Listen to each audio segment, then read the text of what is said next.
Bismillahirrahmanirrahim. Assalamualaikum warahmatullahi wabarakatuh. Innal hamdalillah nahmaduhu wa nasta'inuhu wa nastaghfiruh wa na'udzu billahi min shururi anfusina wa min sayyiati a'malina. May yahdihillahu fala mudilla lahu wa may yudlil fala hadiya lahu. Wa asyhadu an la ilaha illallah wahdahu la syarika lah wa asyhadu anna Muhammadan abduhu wa rasuluh. Allahumma salli wa sallim ala nabiyyina Muhammad wa ala alihi wa sahbihi ajma'in. Amma ba'du. Bapak Ibu wali murid yang dimuliakan Allah Subhanahu wa taala, alhamdulillah, segala puji bagi Allah yang senantiasa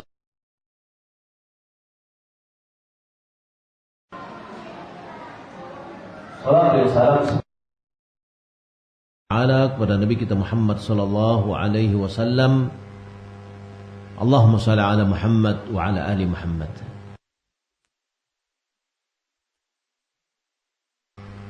Insyaallah ke depan kita akan coba mempelajari buku dirasat Islamiyah atau dirasat yang telah dibuat oleh sekolah, dan ini akan kita pelajari bersama, tentu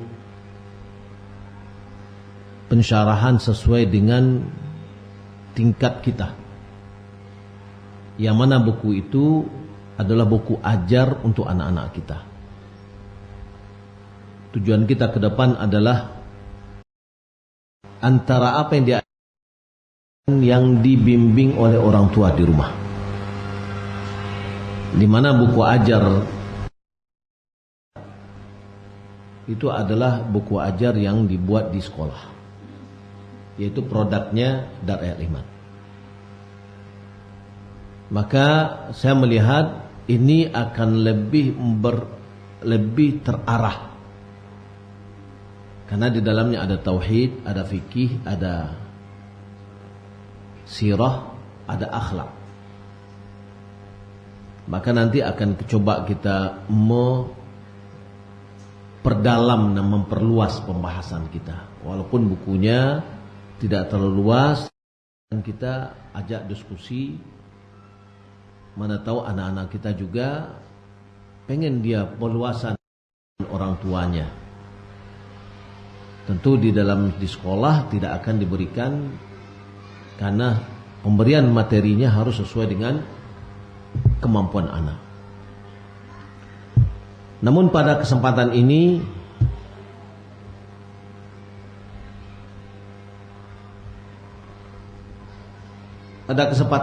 kita membahas tentang judul mendambakan anak-anak soleh dan solehah.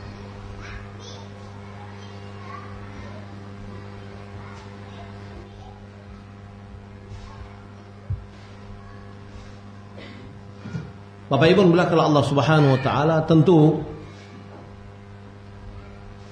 anak-anak yang soleh dan soleh yang kita dambakan itu adalah berkesesuaian dengan Al-Quran dan Sunnah, terutama dalam pendidikannya, dan sesuai dengan panduan para salaf.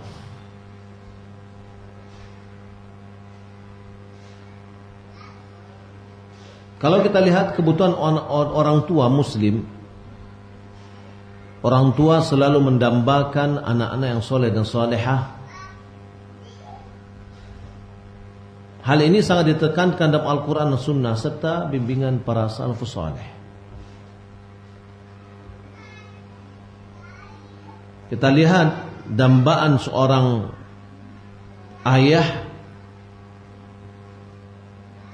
akan mendapatkan keturunan.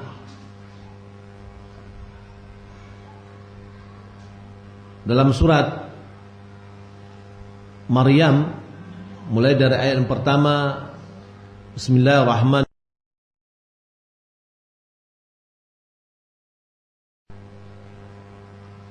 Dzikru rahmati rabbika 'abdahu Zakaria.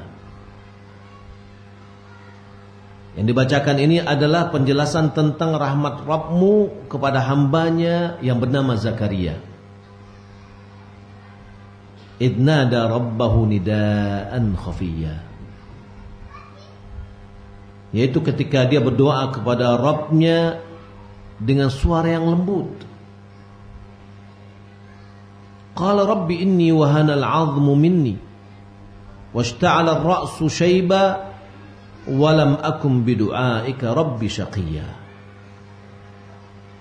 Zakaria mengatakan, wahai Rabbku, sungguh tulangku telah lemah dan kepalaku telah dipenuhi uban, dan aku belum pernah kecewa dalam berdoa kepadamu, wahai Rabbku.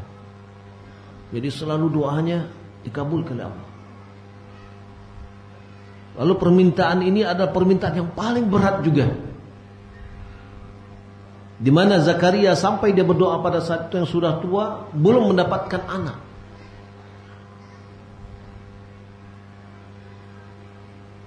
Lalu dia mengatakan, wa inni khiftul mawaliya min wara'i wa kanat imra'ati 'aqira fahab li min ladunka waliyya.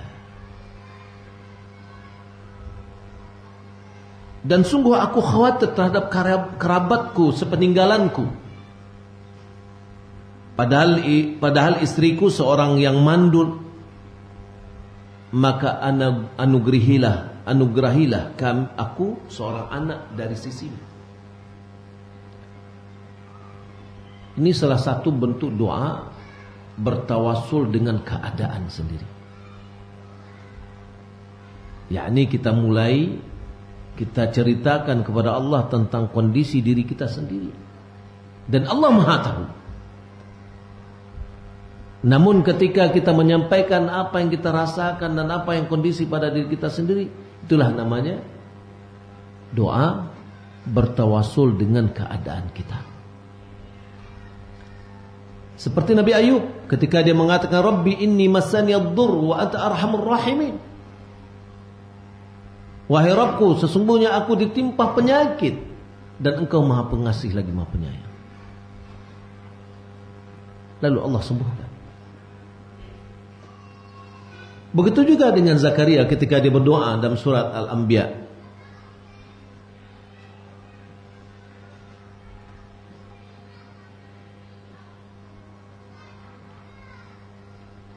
Lalu apa katanya? Kelanjutan dari ayat Maryam tadi, surat Maryam tadi. Aku pengen anugerahilah, berikanlah, anugerahilah aku anak yang akan dari sisimu.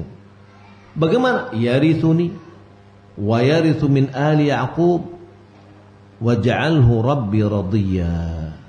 Ia akan mewarisi aku dan mewarisi dari keluarga Yaqub, dan jadikanlah dia, wahai Rabbku, seorang yang diridhai. Setelah dia berdoa, apa yang dia katakannya? Ya Zakaria, inna nubashiruka bighulamin ismuhu Yahya lam naj'al samiyya. Allah berfirman, wahai Zakaria, sesungguhnya kami memberimu kabar gembira dengan seorang anak yang diberi nama Yahya, yang kami belum pernah memberikan nama seperti itu sebelumnya.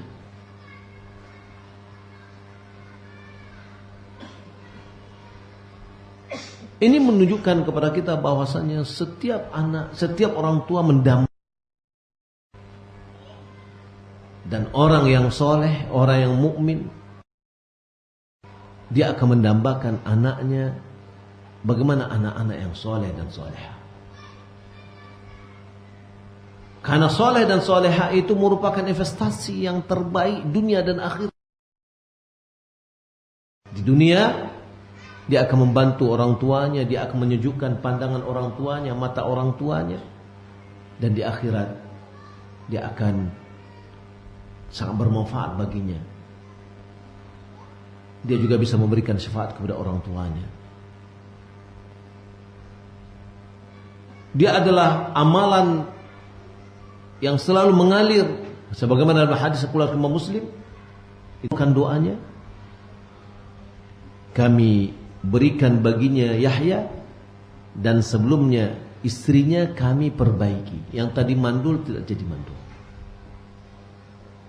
Sebagai ulama mengatakan ini adalah doa bagi orang yang susah mendapatkan keturunan, ini doanya. Ya, doa yang doakan oleh Zakaria.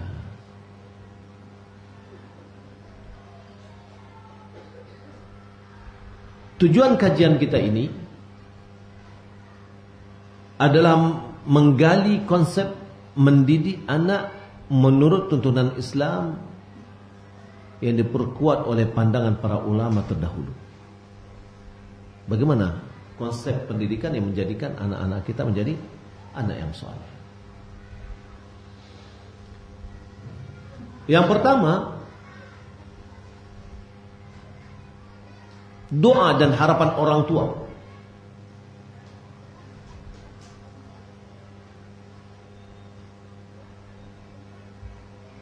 Dalam surat Al-Furqan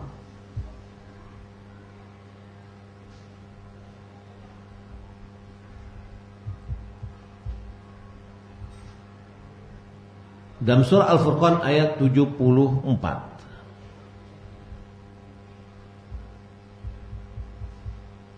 Allah Subhanahu wa taala berfirman, "Walladzina yaquluna rabbana hab lana min azwajina wa dzurriyyatina qurrata a'yun waj'alna lil muttaqina imama." Mendambakan anak-anak yang soleh dan solehah. Doa memberikan peran. Dalam surah Al-Furqan ayat 74, Ibadur Rahman itu mereka mengatakan dalam doanya, wahai Rabb kami, berilah kami istri-istri kami, atau jadikanlah bagi kami istri-istri kami dan keturunan kami qurrata a'yun, yang penyejuk mata, istri taat, istri solehah, dan anak-anak soleh dan solehah. Waj'alna lil muttaqina imama, jadikan kami imam bagi orang-orang yang bertakwa.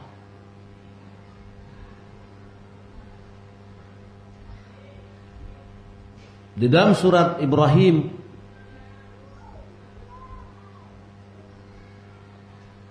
ayat 40,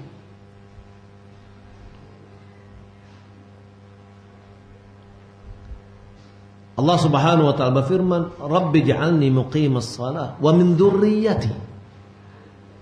Rabbana wa taqabbal du'a." Wahai Rabbku, jadikanlah aku bisa menegakkan salat dan juga dari keturunan-keturunanku. Rabbana wa taqabbal du'a. Wahai Rabb kami, kabulkanlah doa kami.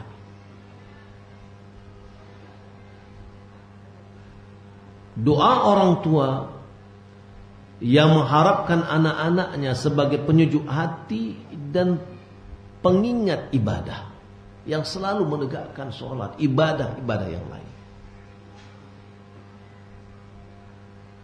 Maka pendidikan anak tidak ketika anak sudah ada, tapi jauh sebelumnya, sebelum anak lahir, sebelum anak ada. Itu pendidikan, bimbingan Islam terhadap pendidikan anak sudah ada. Mulai dari mencari pasangan hidup. Nabi SAW mengatakan, tunkahul mar'atu lil arba', limaliha wa jamaliha wa hisabiha wa lihasabiha wa lidiniha farfad bidhatid din taribat yadak. Wanita itu dinikahi disebabkan 4 faktor: hartanya, kecantikannya, keturunannya, dan agamanya. Maka pilihlah yang memiliki agama, Anda akan beruntung. Kenapa? Karena istrilah yang akan memberikan pengaruh kepada anak. Orang Arab mengatakan al-ummu madrasatun in a'adattaha a'adatta sya'ba tayyib al-araqi. Ibu itu adalah sekolah. Jika engkau mempersiapkannya, engkau telah mempersiapkan bangsa berkepribadian baik. Para orang tua hendaklah mencarikan calon suami dari anak-anaknya yang memiliki agama dan akhlak. Kata Nabi SAW, "Idza atakum man tardawna dinahu wa khuluquhu fazawwijuh." Jika datang kepadamu orang yang engkau ridhai agama dan akhlaknya, maka nikahkan. Perintah ya kepada akhlaknya.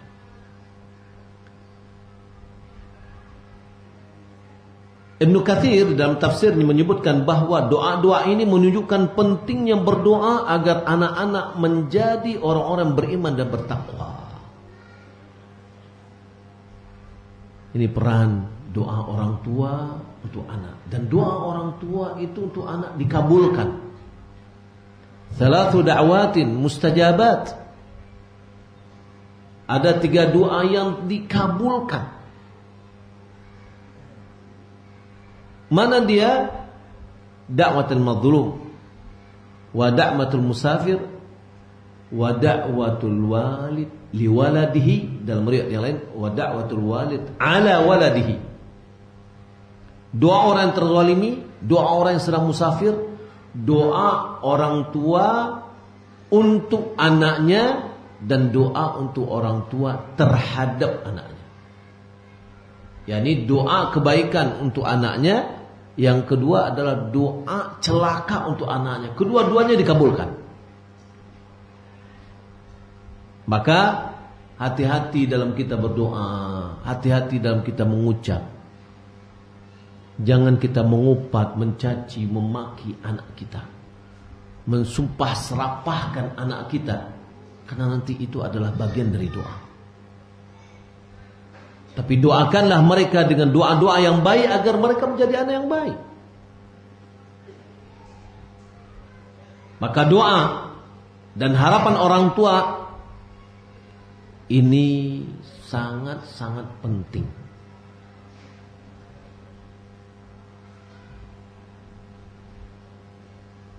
Kemudian anak itu harus kita didik. Pendidikan anak, kita akan melihat bagaimana pandangan para salaf dalam hal ini. Pendidikan tauhid, ini yang pertama yang harus kita tanamkan. Sebagaimana Luqman Al-Hakim pada surat Luqman ayat 13. Itu ada penekanan tauhid. Kita sudah pelajari dulu ya, pernah ketika pertemuan dulu tentang tafsir ayat-ayat surat Luqman 12 sampai 19.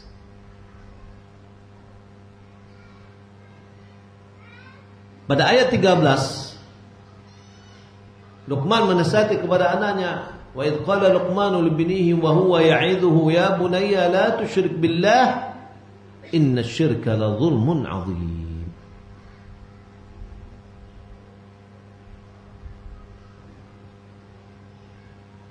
Dan ingatlah ketika Luqman menasihati anaknya, dia mengatakan, wahai anakku, jangan engkau mempersekutukan Allah. Sesungguhnya persekutuan itu atau berbuat syirik itu adalah kezaliman yang paling besar. Menanamkan tauhid. Kenapa ini?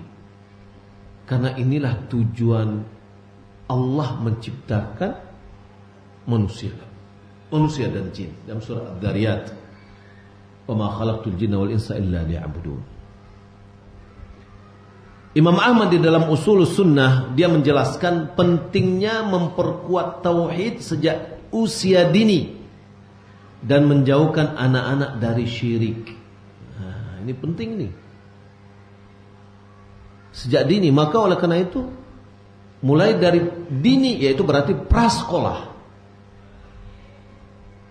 dan sekolah. Prasekolah itu adalah dengan orang tuanya, dengan istri, dengan ibunya. Atau kita masukkan dia kepada sekolah-sekolah yang prasekolah, yakni sekolah dini pada usia dini. Maka sekolah itu yang kita tanamkan di situ adalah doktrin tauhid. Contohnya, siapa Rabbmu, siapa Tuhanmu? Allah. Ya. Apa itu tauhid? Tauhid adalah mengesahkan Allah dalam beribadah. Di mana Allah? Allah di langit. Ya, siapa nabimu? Muhammad. Apa agamamu? Islam. Berapa rukun Islam? 5. Berapa rukun iman? 6. Itu doktrin tuh. Doktrin ini apabila dia tertanam pada dirinya, dia akan pertama ketika ada informasi yang berbeda dengan apa yang didoktrin, dia akan memperisai diri. Ini berbeda. Nah, ini belum perlu kita memahamkan kepada mereka. Doktrin aja dulu. Kita perkuat tauhidnya semenjak dini. Kita jauhkan dia dari syirik. Meminta-minta kepada selain Allah adalah syirik. Ya, bertawakal itu hanya kepada Allah. Itu bentuk-bentuk doktrin yang disampaikan. Nah, ini pentingnya mencari lembaga pendidikan untuk anak kita. Paling tepat itu membentuk karakter adalah pada umur dini. Berarti sebenarnya umur TK dan SD itu adalah saat-saatnya yang sangat penting dalam menanamkan tauhid dan di dalam menanamkan karakter. Di atas itulah dia akan terbiasa dia.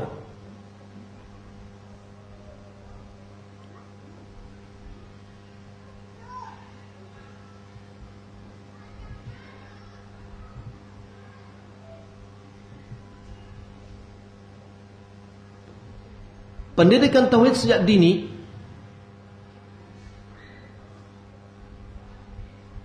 prakteknya sejak anak masih kecil, ajarkan konsep-konsep tauhid dengan secara sederhana. Seperti memperkenalkan anak kepada Allah melalui kalimat la ilaha illallah.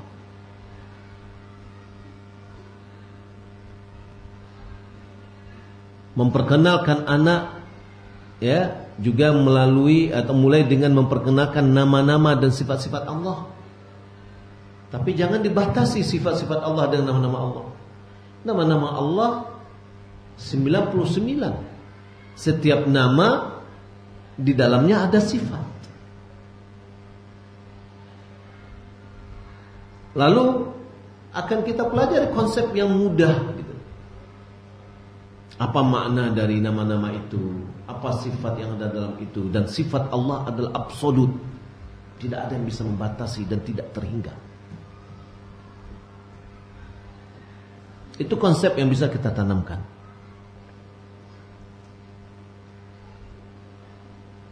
Dalam buku usul sunnah yang tadi kita sebutkan, Imam Ahmad bin Hanbal menegaskan bahwa dasar dari agama adalah tauhid.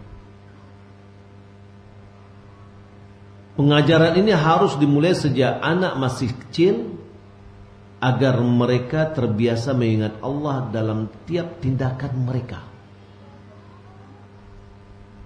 Kita tanamkan. Ya.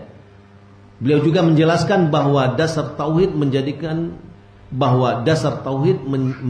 menjadi pelindung dari penyimpangan akidah. Kalau sudah kita tanamkan tauhid yang baik, itu sudah bisa menjadi pelindung bagi dia untuk penyimpangan-penyimpangan terhadap akidah.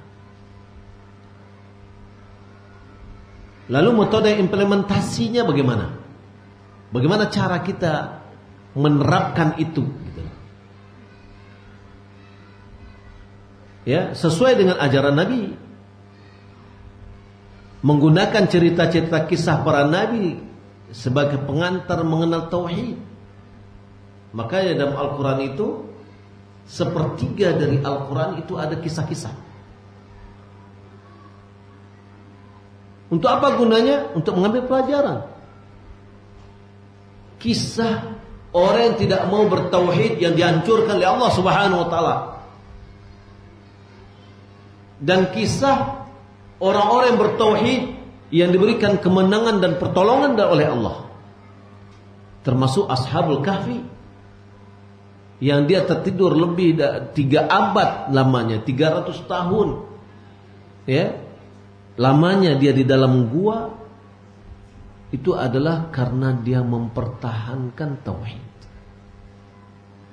Maka dalam hal ini perlu kita memiliki buku-buku. Kita suruh anak kita membacanya. Juga kisah Nabi Ibrahim dan penolakannya terhadap berhala dalam surah Al-Anbiya ayat 52 sampai 54 bisa dijadikan sebagai contoh.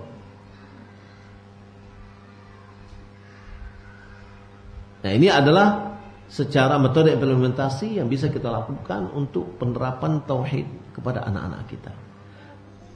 Lalu kita jauhi hal-hal yang syirik, termasuk tontonan-tontonan yang tidak baik, apalagi berunsur syirik. Ada nggak tontonan berunsur syirik? Banyak. Tontonan perdukunan, ya, tontonan sinetron-sinetron tentang kekuatan gaib, tongkat sakti, jin, ya, dan yang lainnya. Termasuk Doraemon, ya. Doraemon itu, ya, anak akan menghayal, dia akan bisa mewujudkan apa yang inginnya apabila dia minta ke Doraemon.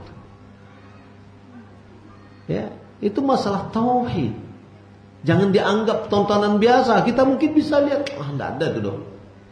Tapi bagi anak kita, cobalah ketika dia melihat setelah menonton tongkat apa dia? Tongkat sakti apa itu? Ya. Dia bilang sin salabin. Nah, dia sudah menghayal dia bisa membuat apa yang dikehendakinya. Ketika susah, dia dekat pergi ke tongkatnya. Ya, tidak pergi kepada Allah. Ini adalah perusakan akidah. Maka hal-hal yang seperti ini kita jauhkan dari anak-anak kita. Pendidikan akhlak mulia yang kita tanamkan setelah tauhid adalah akhlak mulia. Bagaimana prakteknya kita menanamkan akhlak mulia ini? Prakteknya, akhlak mulia bisa ditanamkan dengan kebiasaan harian. Misalnya mengajarkan anak untuk selalu berkata jujur, sabar, menghormati orang lain. Ini sudah kita pelajari sebelumnya, ya.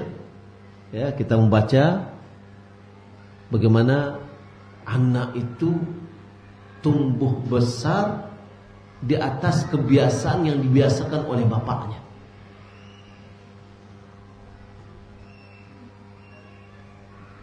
Nah, penanaman akhlak ini tidak dalam bacaan, tetapi harus dengan praktek.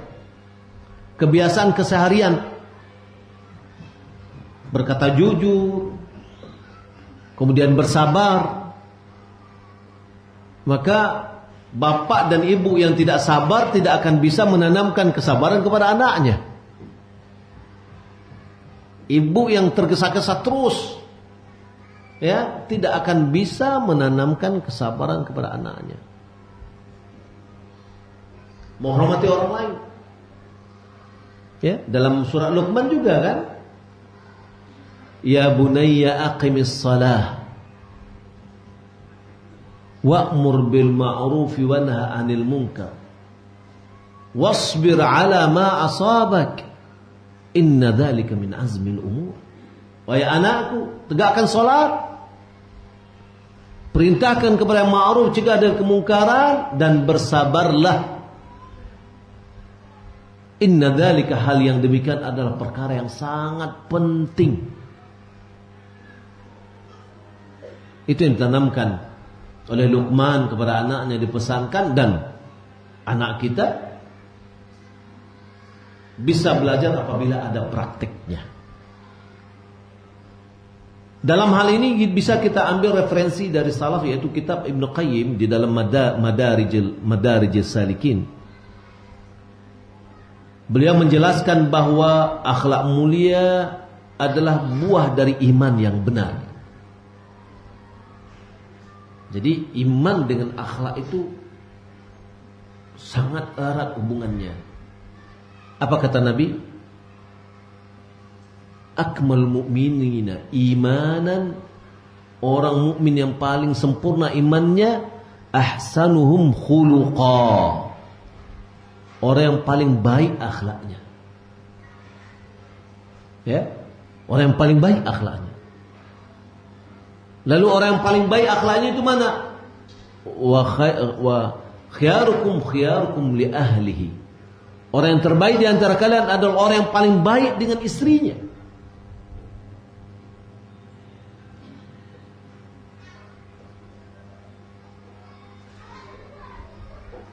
Akhlak anak tidak bisa terbentuk tanpa iman yang kuat,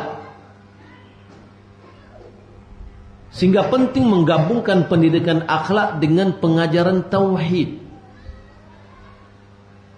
Maka kadang kita lihat akidah akhlak, ya, penyatuan dari pembelajaran akidah akhlak, karena dia saling berkaitan. Akidah adalah dasarnya, akhlak adalah cerminannya. Metode implementasi, bagaimana cara kita mempraktekkannya, memberikan contoh nyata kepada anak dalam kehidupan sehari-hari.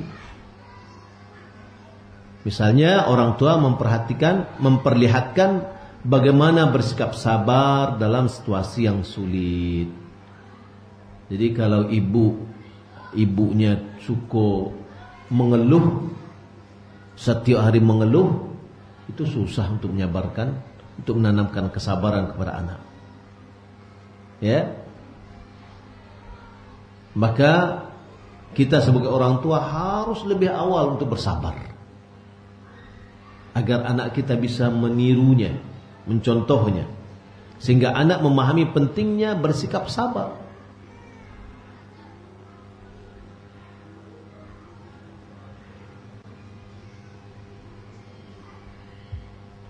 Metode pendidikan yang harus bagaimana cara kita mendidik anak? Metode pendidikan yang kita mendidik anak adalah yang pertama, kasih sayang dan kelembutan.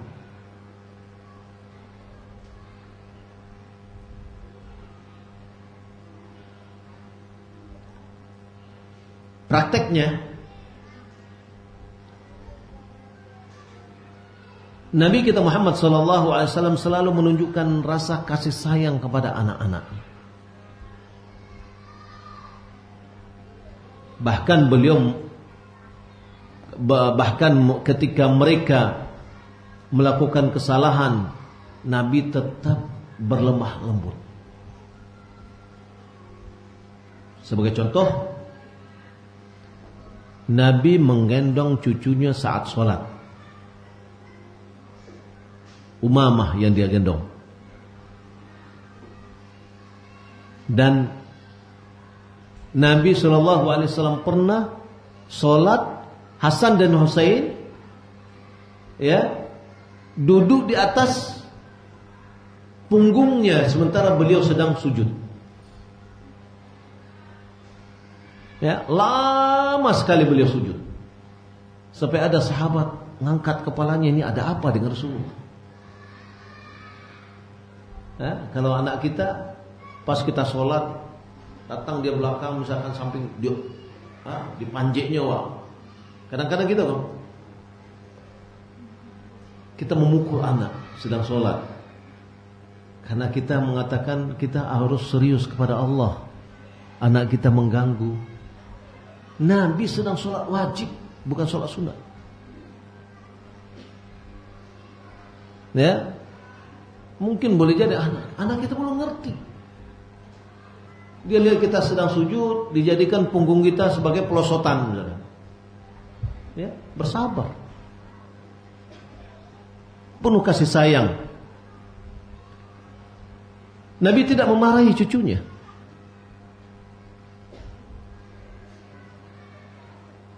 Di dalam kitab Ibnu Qayyim Al-Jauzi, dalam kitabnya Tuhfatul Atfal, Tuhfatul Maudud bi ahkamil maulud, Tuhfatul Maudud fi ahkamil maulud. Beliau menekankan bahwa kasih sayang adalah esensi dalam pendidikan anak. Kasih sayang. Ini mungkin perlu kita memperbaiki diri kita dalam mendidik anak. Orang tua harus menjadi sosok yang dicintai oleh anak-anak. Karena anak-anak belajar lebih efektif ketika mereka merasa dicintai dan dihargai. Ya, anak kita nggak paham, jangan kita marahi. Kadang kita belajar itu ya, kita mengajar anak ini, kita emosian. Karena kita membawa kondisi anak kita dengan diri kita sendiri, bahwa kita sudah paham. Coba kalau seandainya kita memahami anak kita yang dia tidak paham. Contoh, berbeda nggak sikap kita dengan anak di bawah dari umur 2 tahun dengan anak di atas dari 2 tahun? Beda nggak? Suka marah kemana? Yang umur 2 tahun atau yang lebih dari 2 tahun? Yang lebih 2 tahun. Walaupun pekerjaan yang dilakukannya itu sama. Kenapa kok bisa beda sikap kita? Karena kita sudah mengatakan dalam benak kita, oh, iku anak lu tahu nyore. Kalau iku anak sudah harus tahu. Nah, gitu. Karena kita mengatakan Anda sudah harus tahu, ini tidak baik, maka kita marah. Tapi boleh jadi dia memang belum tahu. Ya. Nah, maka oleh karena itu perlulah kita menyikapi ketika kita mengajar ke anak, apalagi matematik misalnya. Masa sekian kali tambah sekian nggak paham juga. Tadi lagi diajar, kok nggak paham juga? Ya memang anak kita nggak paham kok. Gampang kan? Ini gampang. Ya gampangnya kan kita, bukan anak. Karena kita membawa anak kita seperti kita, makanya kita memarahi dia. Coba kita pahami, dia memang tidak paham. Kita akan lemah lembut.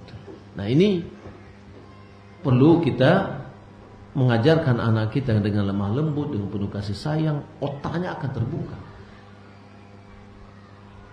Jadi jadikan suasana anak kita menjadi suasana yang nyaman, suasana yang baik, dia akan mudah belajar.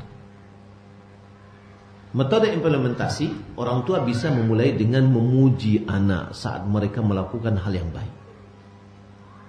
Ini praktiknya. Kita puji, berikan pelukan atau kata-kata kasih sayang secara rutin.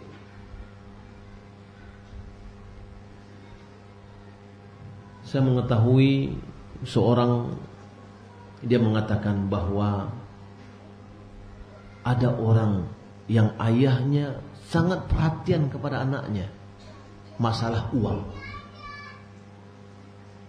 tapi masalah perasaan kurang. Ya, nggak pernah nanya, nggak pernah memberikan apresiasi. Ya, dia anggap bahwasanya urusan dengan anak ini habis selesai dengan uang. Kebutuhannya berapa? Kasih. Pergi belanja sana, nih kasih uang. Tapi sebenarnya anak itu membutuhkan perhatian dan kasih sayang dari orang tuanya. Pendidikan pada anak, pembiasaan ibadah semenjak usia dini. Prakteknya Rasulullah SAW menganjurkan untuk memulai pelatihan ibadah seperti solat sejak umur 7 tahun. Muru auladakum bis salati wa hum abna'u sab'in. Perintahkan kepada anakmu untuk mengerjakan solat mereka berumur 7 tahun. Wadribuhum 'alaiha wa hum abna'u ashrin. Pukul mereka karena lalai mengerjakan solat anak berumur 10 tahun. Jadi 7 tahun sudah harus kita perintahkan, nak solat, nak solat, nak solat. Setiap waktu kita ajak, kita sewaktu kita perintah. Kalau sudah begitu dilakukan semenjak umur 7 tahun sampai 10 tahun, di umur 10 tahun masih lalai, maka harus dikeraskan, ya, diberikan sanksi. Kenapa? Karena umur 10 sudah mendekati kepada baligh. Kalau baligh itu sudah tanggung jawabnya sendiri.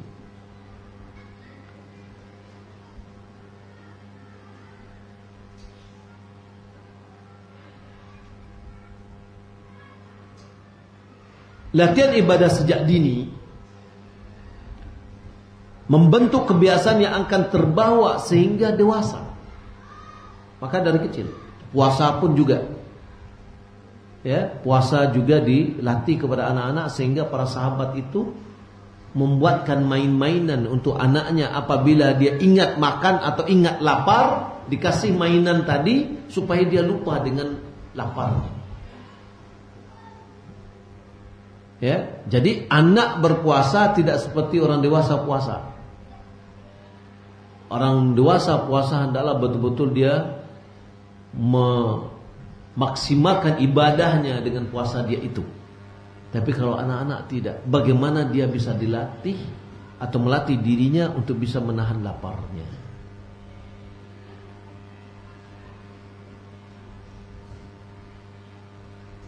Ibnu Taimiyah di dalam Majmu' Fatawa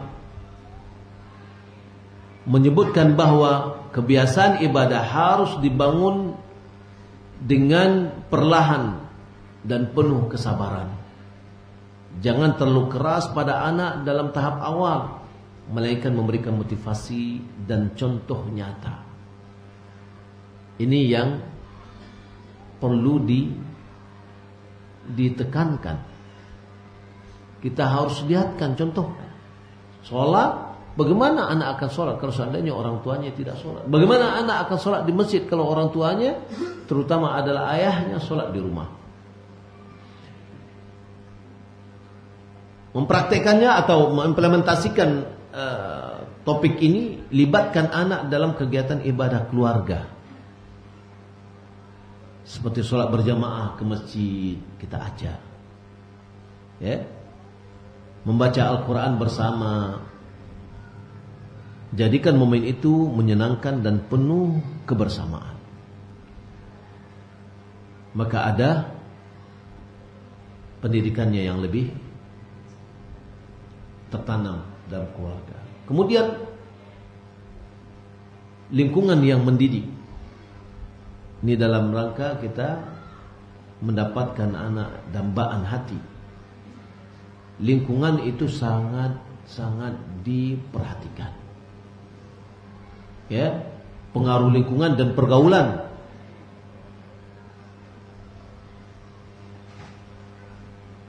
Kita miris saya membaca informasi ada anak SD di mana ya, di Jakarta. Ya, mereka sudah melakukan hubungan lawan jenis. Karena itu disebabkan oleh pergaulan mereka. Dibiarkan tinggal dengan orang tua, dengan luar rumah, dengan kawan-kawannya. Berbahaya sekali.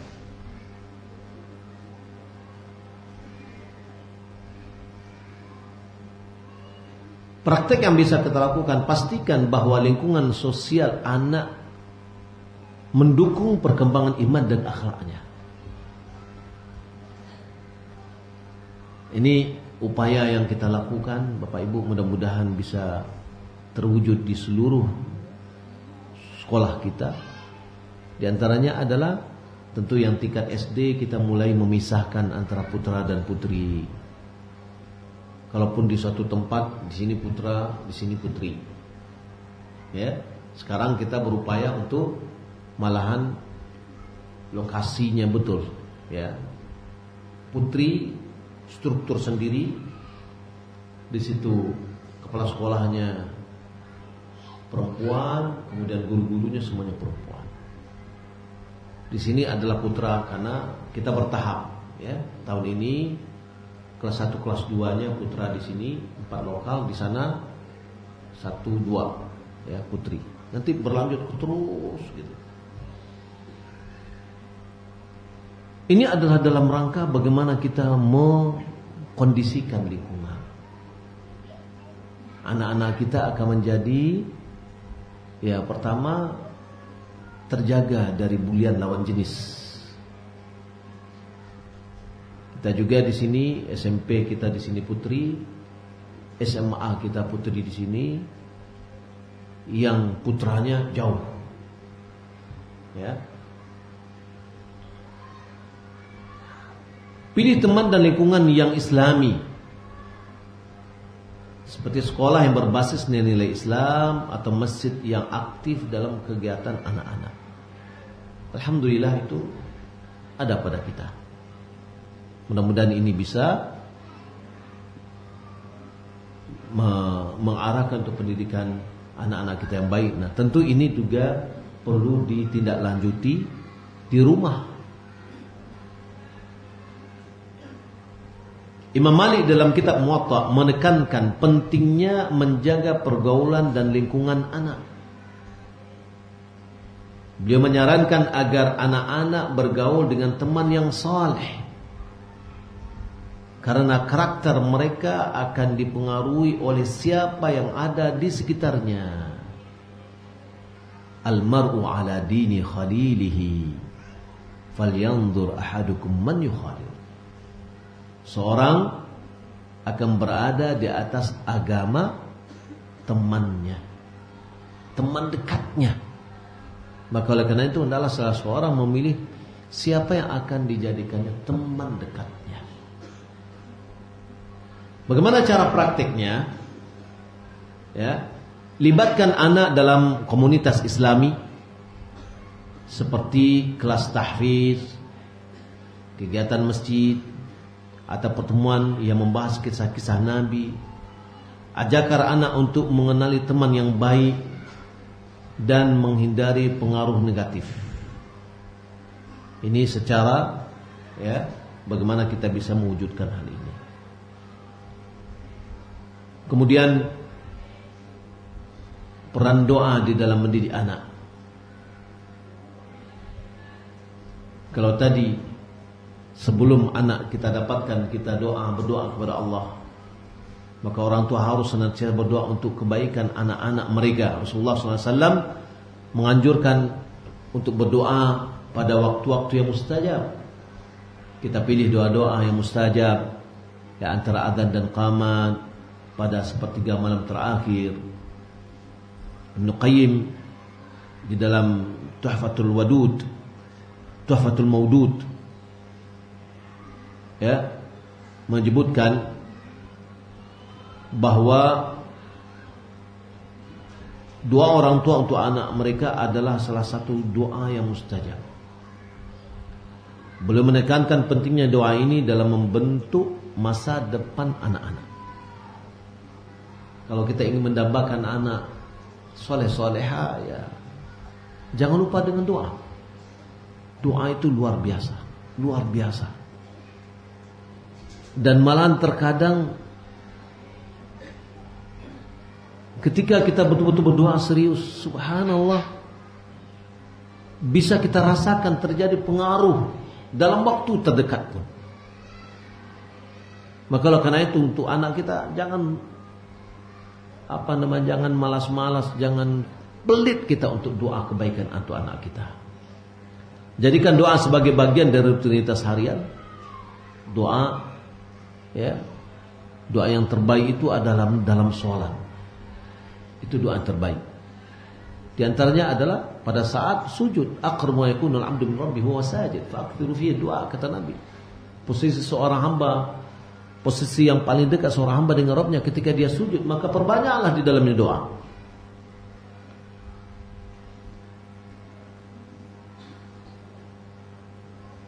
Ajarkan anak juga untuk berdoa bagi dirinya sendiri dan orang tuanya.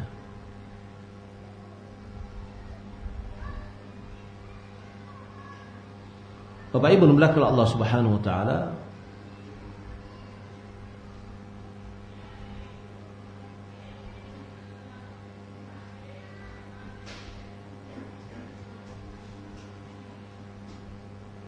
kemudian menanamkan akhlak mulia dalam keluarga.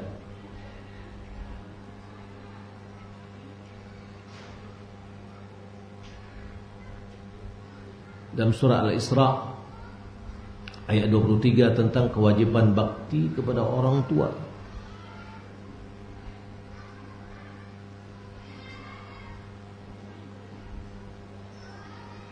Di mana anak-anak hendaklah dia berbakti kepada orang tuanya, dan itu banyak ayat di dalam Al-Quran.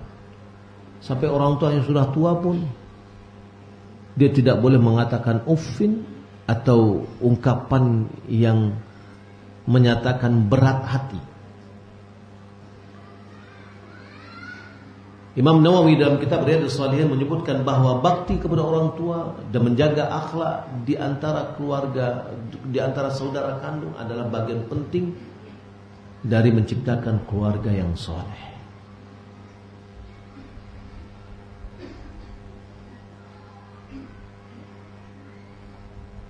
Bapak Ibu kalau Allah Subhanahu wa taala, terakhir kalau kita lihat doa Zakaria di dalam surat Ali Imran ayat 38,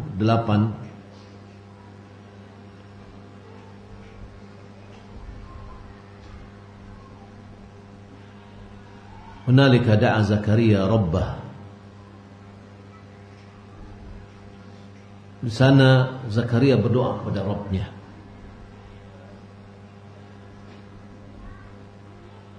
Qala rabbi habli min ladunka dzurriyyatan thayyibah. Wahai Rabbku, beri aku keturunan yang baik darimu.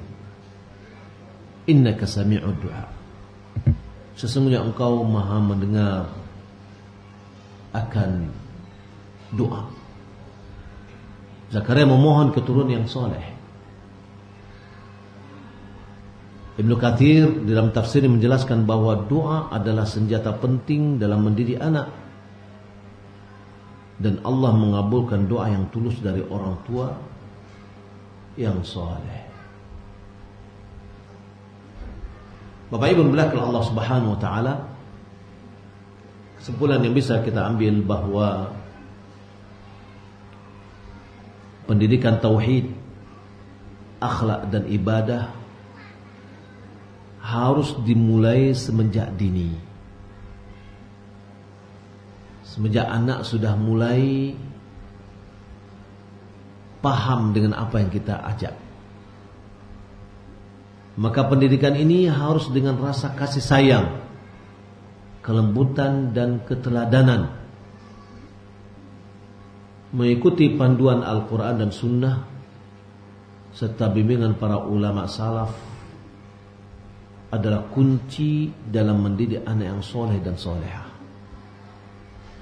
Maka kita perlu berilmu tentang ini.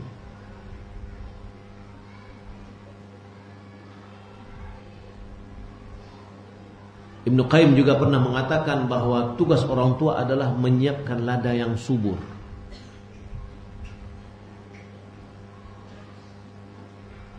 Namun hanya Allah yang akan dapat menumbuhkan benihnya.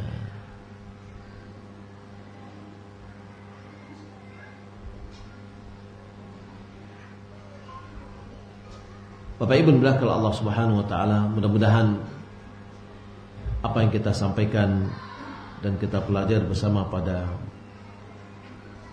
siang menjelang petang ini bermanfaat bagi kita. Kalau seandainya ada pertanyaan-pertanyaan yang dari sini, yang langsung silahkan.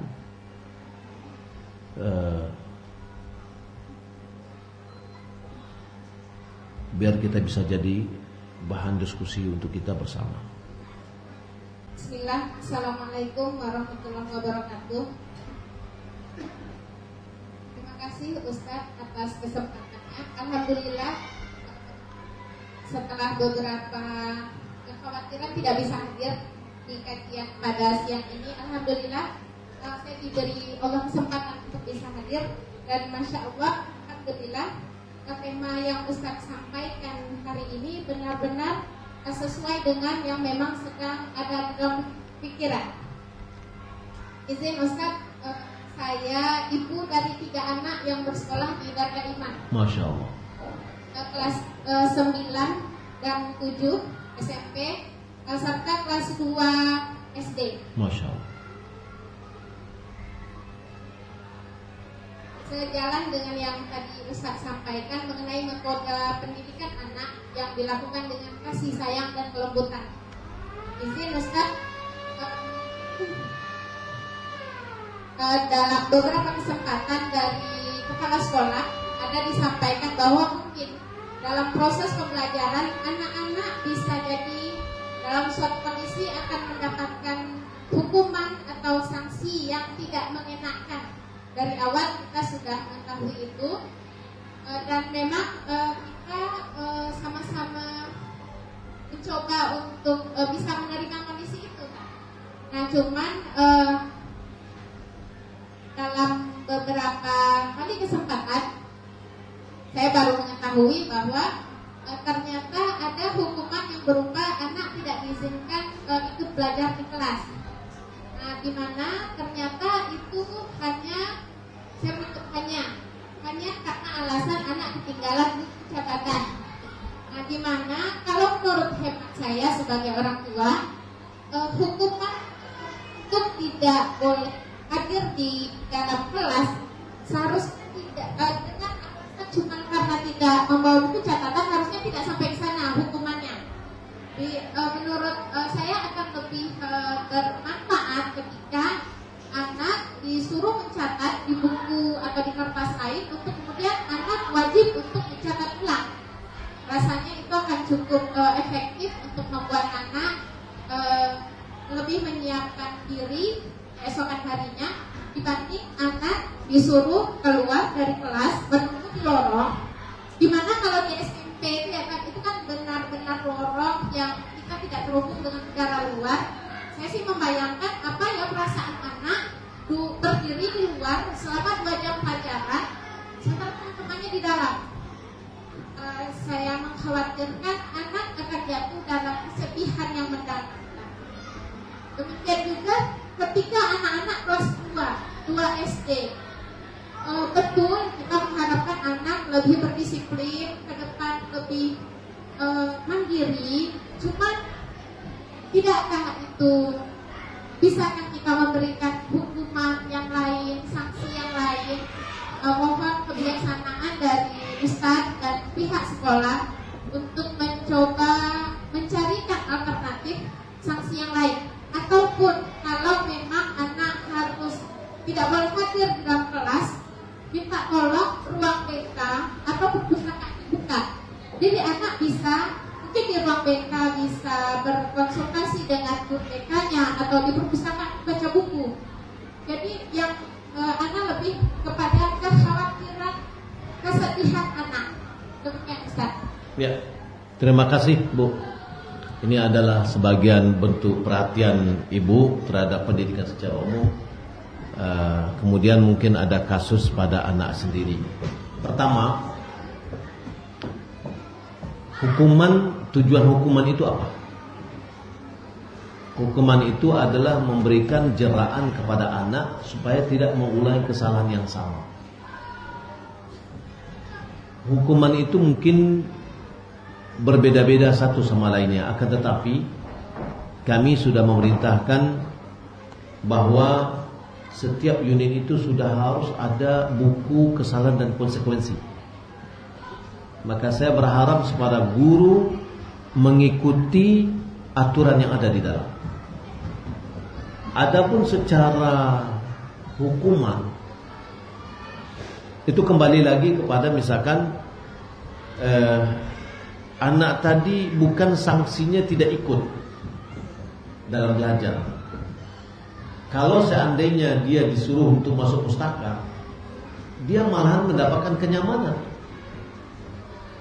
Kalau kayak gini baguslah, saya bisa duduk di pustaka, ya, tidak duduk di dalam, sehingga tujuan dari hukuman itu tidak tercapai. Ya, ini kita lihat ada kesalahan. Kita bisa melihat kesalahan pertama adalah misalkan ditegur, kesalahan kedua ditegur, kesalahan ketiga mungkin baru dibikin hukuman, sehingga dia merasa jera dan kesalahan yang sama. Memang hukuman itu tidak menyamankan, tidak menyenangkan, menjadikan dia sedih. Ketika dia bersedih, dia tidak akan mengulang lagi perbuatan yang sama. Ya, ini yang bisa kita lihat dari konsep dari hukuman. Aisyah radhiyallahu taala anha di dalam kitab Adabul Mufrad dikatakan beliau pernah memukul anak yatim yang dia didik sampai tersungkur. Ya, artinya dalam hal ini bahwa kita bukan menunjukkan harus seperti itu, tidak. Tapi terkadang hukuman itu ada yang begini, ada yang begitu.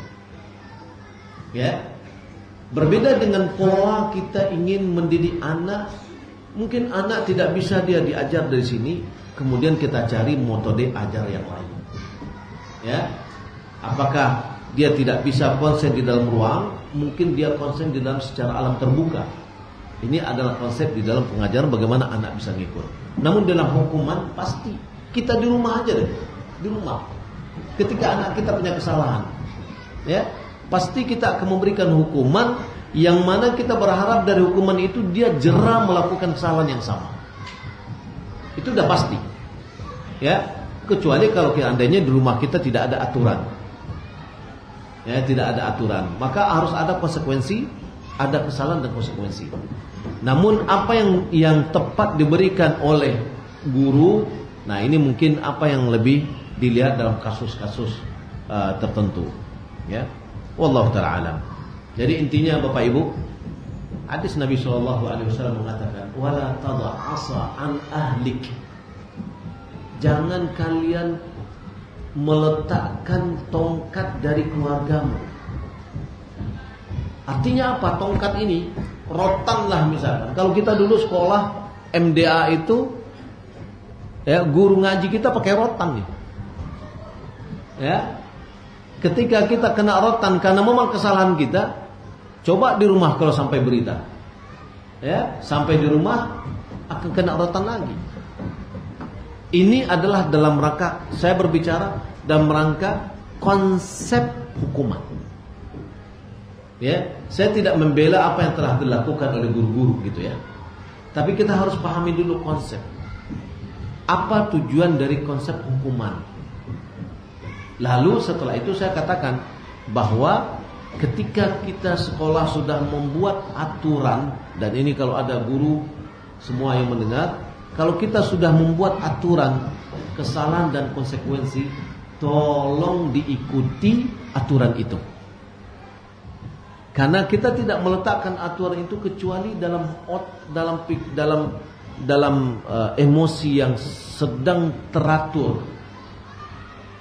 Sebab kalau sudah keluar dari aturan ini, yang sudah ditulis, itu boleh jadi kalau mengikuti emosi dia tidak akan tepat dan tidak akan berefek baik kepada anak ketika kita melakukan hukuman.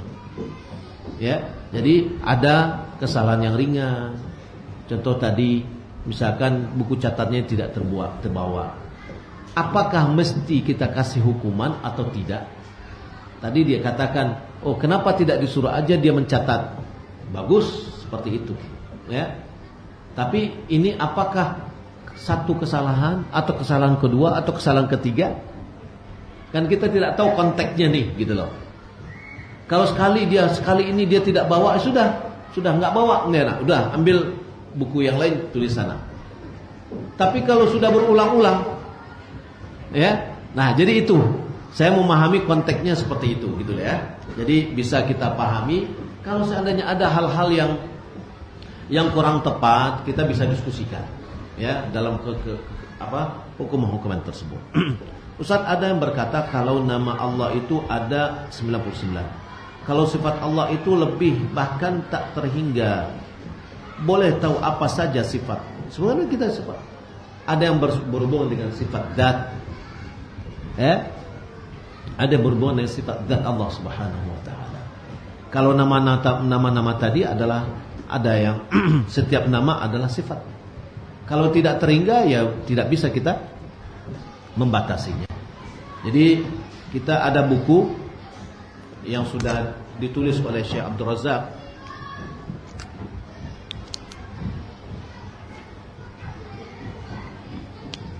Nama bukunya adalah Fiqih Asma'ul Husna. Sudah diterjemahkan. Silakan itu dipelajari dan insyaallah mudah-mudahan bermanfaat. Apakah boleh orang tua memilihkan dan memutuskan anak-anak masuk atau laki-laki ke pesantren setelah SD? Walaupun anak merasa keberatan, anak biasanya suka ikut-ikutan teman-teman. Apakah memang harus orang tua mempertimbangkan keinginan anak dalam memilih sekolah? Padahal orang tua lebih tahu yang terbaik untuk anak-anak, insyaallah. Apa saja yang perlu disiapkan untuk anak-anak pesantren? Iya, saya setuju bahwasanya anak yang tamat SD harus ditentukan oleh orang tuanya kemana dia sekolah. Karena anak itu belum bisa mempertimbangkan. Tapi ketika dia setelah tamat SMA, dia mau masuk kuliah di mana, baru. Karena dia sudah mulai berpikir dan kita sudah bisa mempertimbangkan dan dia sudah bisa diajak untuk berpikir. Adapun tamat SD, kita lihat. Terus terang saja, anak saya pertama Abdullah itu memang dipaksa masuk pondok.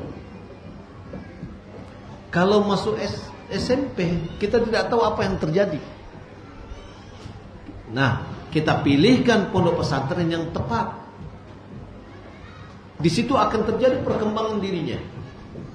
Kemana muyul kecenderungan daripada anak itu akan kita bisa lihat. Ya. Nah, nanti ketika dia sudah tamat SMA atau pondok pesantren 6 tahun. Nah, di situ akan kita bisa melihat kemana kecenderungan anak tadi. Dia ke IT, silakan ke IT. Tapi 6 tahun dia sudah dibekali hafalan Al-Quran, akhlaknya, ibadahnya, karena sudah dibentuk di dalam pondok pesantren. Ya, wallahu ta'ala alam. Bagaimana cara Anda membekali anak-anak perempuan Anda yang tidak mendapatkan kasih sayang ayah kandungnya sehingga ia dewasa nanti, Ustaz? Semoga Allah Subhanahu wa taala memudahkan Ustaz menjawab pertanyaan ini. Iya. Kondisi kasih sayang orang tua, ayah. Apakah disebabkan ayah sudah meninggal dunia, dia masih kecil? Ya.